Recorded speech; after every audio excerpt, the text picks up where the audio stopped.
So just to make it clear, since I've now listened to about 24 hours of people kvetching and moaning and worrying that we are about to seriously and obviously get into World War III with Russia over the Tomahawk cruise missile strikes into a Syrian Air Force base.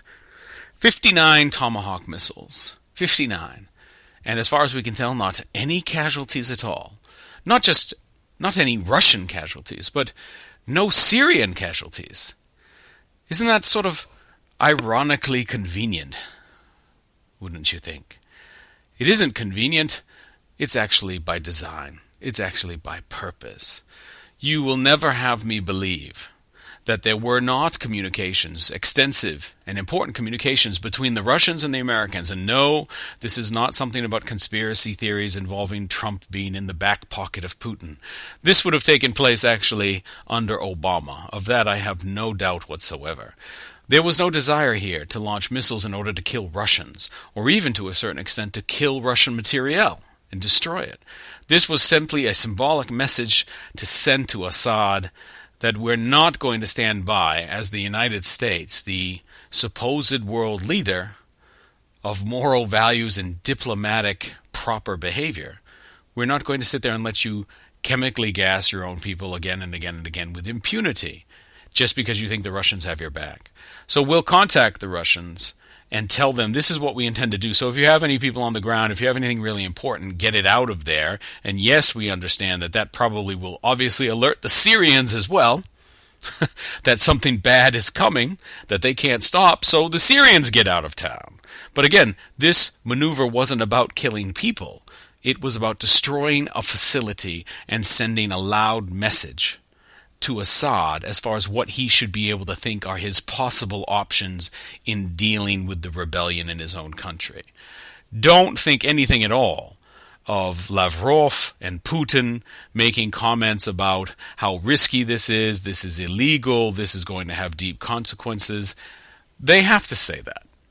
You have to say that because otherwise you are sending a message back to the people who sent you a message that the United States can do whatever it wants in Syria, and it never has to worry about the Russians getting in the way.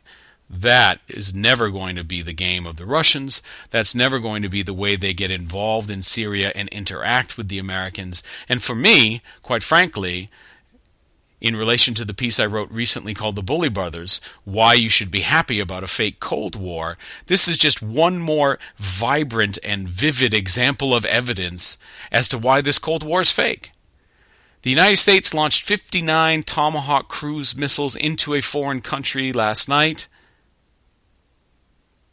a country that is aligned with the Russian Federation, the government that is aligned with the Russian Federation. And the only thing the Russian Federation is talking about is perhaps bringing a protest into the United Nations. And that there are grave consequences and these are security risks.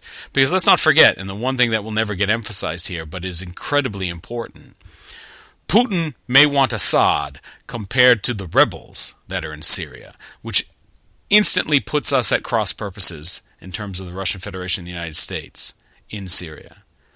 But what Putin does not want is actually he does not want Assad arbitrarily, with impunity, using chemical weapons against his own people. Not because he has any empathy or liberal heartstrings to pull on for the Syrian people, but simply because he knows that the Assad government is hanging by a thread. He knows there is corruption rife across all of Syria, and if you're going to openly use chemical weapons by the government, guess what that also means? It also means that chemical weapons will be available for purchase, for theft, or for abduction by the enemy that has always been what has been focused on by Putin. Radical, extremist Islamists with chemical weapons working towards Russia. So this blast, these Tomahawk missiles, as long as it didn't affect Russian lives, which it did not, as long as they were given fair warning, which they were, and as long as it actually in a strange way is working at the same purposes for the Russians in terms of we never want to see radical Islamic terrorists with chemical weapons, in some ways I could see this strike not creating World War III, but actually de facto behind the scenes bringing Russia and America closer together. Deal with it, people. It's a new day.